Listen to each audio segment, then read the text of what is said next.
alaikum wa rahmatullahi wa barakatuh. My name is Yusuf Imran Khan, and today I am going to be giving a speech on the topic how can we all together overcome this current pandemic situation and what a Muslim's response should be to it. With the COVID-19 pandemic being classified as a global pandemic by the World Health Organization and an increase in confirmed cases across the world, it's understandable that many of us feel anxious and lost as to what to do. In times of crisis and uncertainty, we must remember to look after ourselves and each other. As brothers and sisters in humanity, Allah subhanahu wa ta'ala obliges us to protect and care for ourselves and one another. It's important than ever to think not just of ourselves, but those who need that extra support during the current pandemic situation.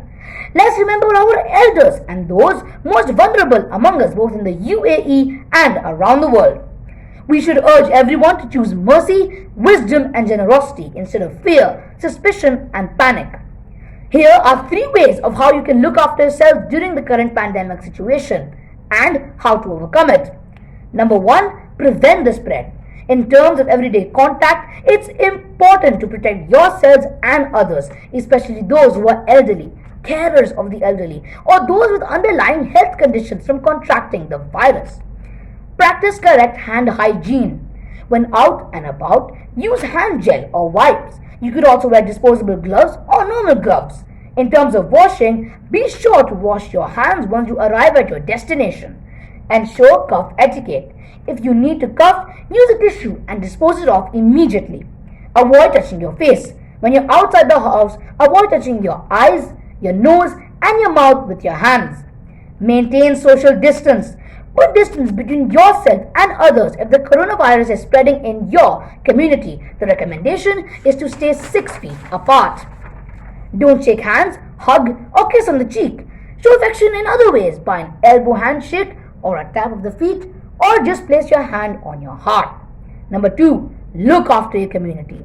In times such as these, it's incredibly important that we remember those around us who need that extra support. This is where showing community spirit is crucial. Don't add to the panic. Reassure and remind those around you where to focus your energy. Don't share unverified information, which can just cause unnecessary panic and increase people's anxiety. Check in on those who are vulnerable. Ensure that elderly relatives and parents with young babies have the support they need. Check on your neighbors too by calling to see if they need any assistance. Communicate and check on people to see that they've got things they need. Offer a friendly word in a period that can be very isolating and worrying. And as we all know, sharing a smile or sharing a good word is a beautiful act of sadaqah. Number 3, help humankind. In times such as these, those who are already most vulnerable are at greater risk. With physical, emotional, and financial insecurity, people living in refugee camps, suffering from ill health, and in conflict zones are critically in need of our support.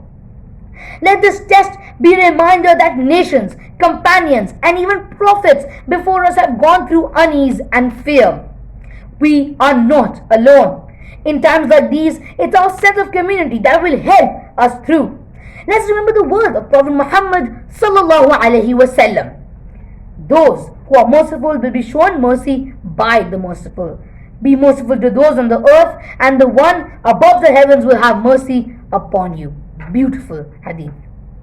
With the COVID-19 pandemic spreading at an exponential rate, many people tend to give up hope.